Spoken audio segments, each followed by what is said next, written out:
Hey guys, Coach Lily here. Happy Saturday. We're looking at Riggs and Den today. Riggs is 10 rounds, 4 time, 200-meter run, 1 power snatch at 155, 105, 3 bar muscle-ups, and 5 strict handstand push-ups. The 2 movements we're going to look at today are the power snatch and the gymnastics movements as a whole.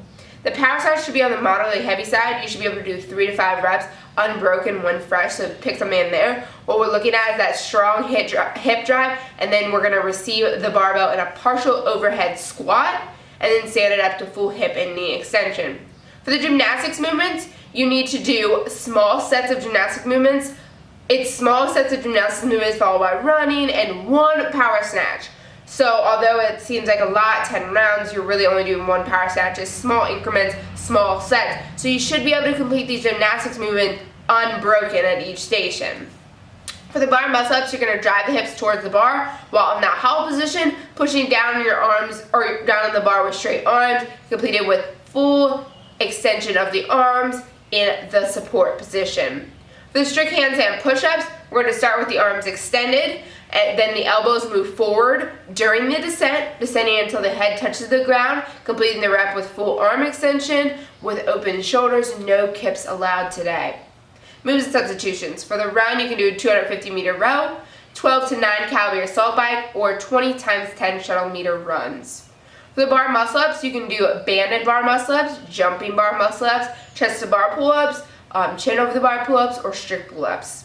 For the strict handstand push-ups, you can do box handstand push-ups or double dumbbell seated press.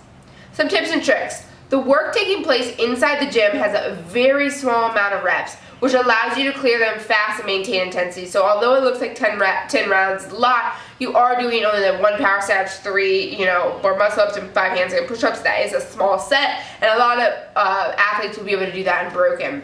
It's a mix of weightlifting, gymnastics, and a little bit of cardio.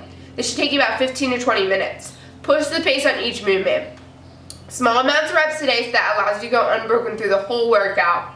Adjust the pace between movements. Transition speed of around 5 and 7 should be what you're thinking of. So think about your transition speed when you're around 5, 7. That's when it starts to get hard. You're halfway through or more than halfway through. And keep that same transition speed from the beginning. The only way to go faster today is to run faster or transition faster. The bar muscle-ups and the strict pull-ups have a very similar cycle times, and if you keep those unbroken, really the only way to pick up your pace, run a little bit faster and transition a little bit faster. Adjust the run pace and transition time. So if you need to go a bit slower, you feel like you're taxing yourself too much, bring down that transition speed, bring down your running speed. Those are the 2 things you can adjust today to how you're feeling.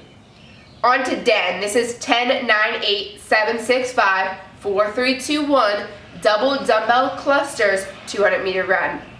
So we're looking at the double dumbbell clusters and the run today for the movement details. The double dumbbell clusters is a squat clean thruster. You're going to touch one head of the dumbbell to the ground, squat clean the weight, and drive it overhead with no rebend in the knee. So instead, a rebend in the knee would be kind of like your push jerk.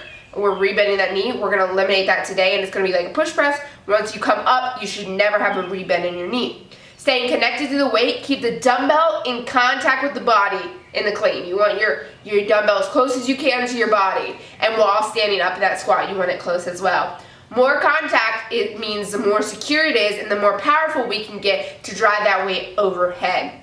For the run, foot in contact with the ground for a long amount of time is bad. That means you're heel striking. So unlike the double dumbbell clusters, we want that dumbbell in contact with you. We do not want the foot in contact with the ground for a long period of time or we're heel striking.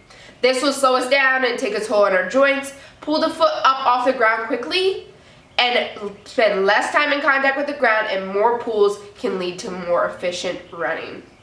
Some movement substitutions. For the run, you can do a 250-meter row, 12 to 9 calorie assault bike, or 20 times 10 meter shuttle runs. For the double dumbbell cluster, you can do single dumbbell clusters, barbell clusters, a medicine ball squat clean thrusters, squat clean wall balls, or odd object clusters. Tips and tricks. This is descending reps in a couplet workout. The most taxing movement is that dumbbell cluster. The run is not the most taxing thing, it's definitely those clusters. So, the most efficient movement, it is the most efficient movement though, because it is full body.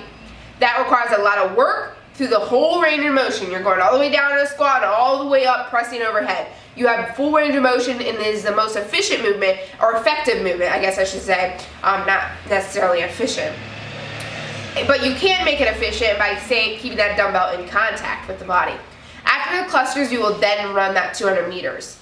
So at the end, once you've done one cluster, you still have a 200 meter run to do. This should take you 15 to 20 minutes.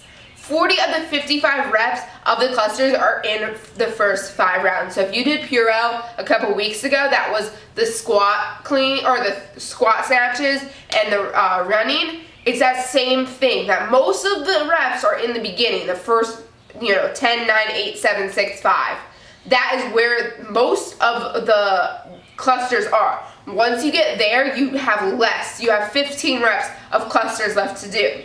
So think of that. Slow down your run to help allow for a more consistent movement on the cluster. So in the beginning, definitely pace yourself. At the end, you're going to be able to have a little bit more time to push that pace.